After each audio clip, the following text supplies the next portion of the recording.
This is the Galaxy S25 Ultra, and it has nearly every spec and feature you could hope for in a Samsung phone, even AI. Now, I've been testing it for 2 weeks, and here's my review.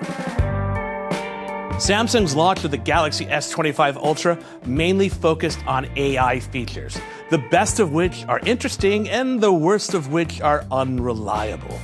Now, all that AI overshadowed the most impressive parts of the phone: the new processor, the high-resolution ultra-wide camera, and some sweet pro video tools that rival the iPhone 16 Pro.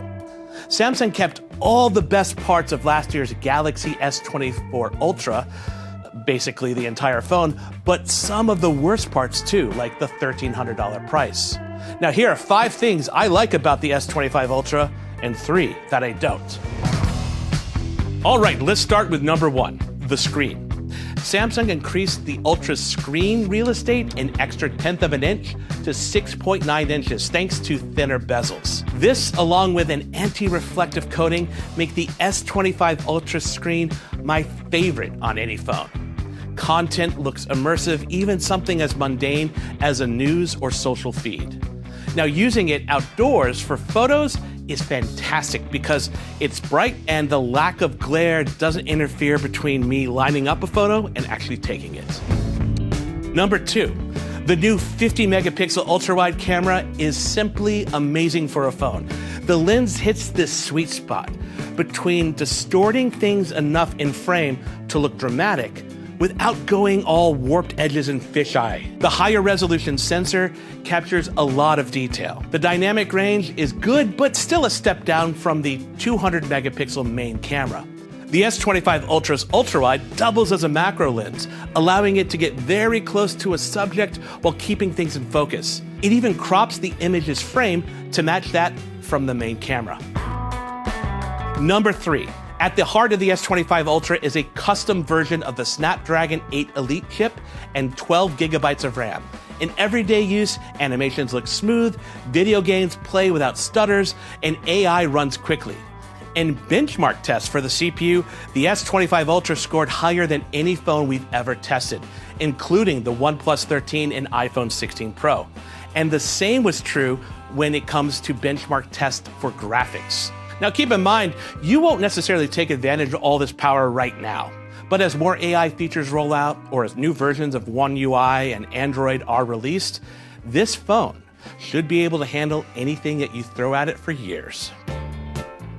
Number 4, there's a new zoom slider for video recording to help keep long zoom ins or zoom outs nice and smooth. There's also the audio eraser tool that helps you minimize background noise like music or wind and helps emphasize the subject's voice on camera to make it stand out more. Now, this doesn't remove everything, but it does improve audio where it can.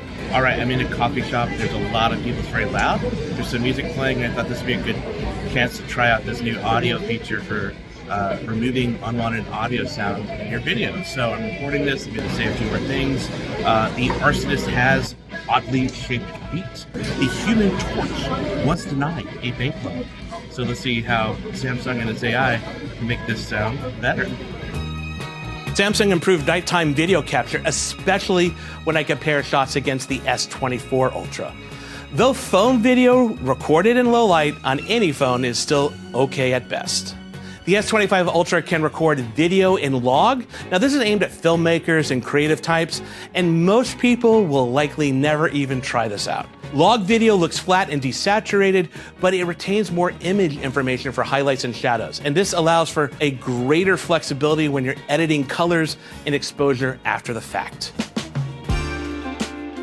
Number 5, the Ultra's cross-app functionality through Gemini AI has potential. I can ask Gemini to search for upcoming Warriors games and add them to a note all in one prompt, and it works. I had Gemini search my email for a list of upcoming soccer practices and add each one to my calendar, and it did it no problemo. I think there's a bit of a learning curve with this AI because most of us are still used to using our phones doing things one step at a time. And now let's talk about some of the S25 Ultra's shortcomings. Number 1, the AI can be unreliable. An example of this happened to me when I was testing Gemini AI's Talk Live About This feature on a photo that I took inside the LinkedIn building's lobby. The AI, with the confidence of a 6-year-old who's telling a lie, told me that my photo looks like the Minor Auditorium at the Day Young Museum in San Francisco. Now, this is wrong on so many levels. Number 2, the Galaxy S25 Ultra's appeal is stained by its $1,300 price. Look, you get the same functionality, power, and longevity from the regular Galaxy S25, and it costs $500 less. You want a bigger screen? Consider the Galaxy S25 Plus. For the majority of people, the regular S25 and S25 Plus will be a better fit for them. Remember, $1,300 is a lot, and this phone doesn't even fold in half. Number 3, in the early years of the Ultra, it used to be wild, audacious, even perhaps a tad chaotic. I mean, where's the Samsung that actually printed Space Zoom 100X on the S20 Ultra's camera bump? Or the Samsung that made a nearly 3-minute video explaining how black the phantom black color of the Galaxy S21 Ultra was? The Galaxy S25 Ultra is undoubtedly a wonderful phone, but it's also about as exciting to look at as someone wearing a pair of Dockers and a polo shirt. So, who should upgrade to the Ultra? Now, if you have a Galaxy S22 Ultra or older, the S25 Ultra will be a significant upgrade.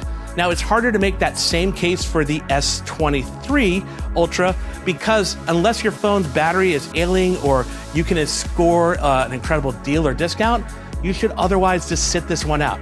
And for you S24 Ultra owners, you don't need this phone. Save your money and treat yourself to a nice steak dinner and a movie. And that's my video. If you've enjoyed watching it, please give it a thumbs up, and thank you for watching.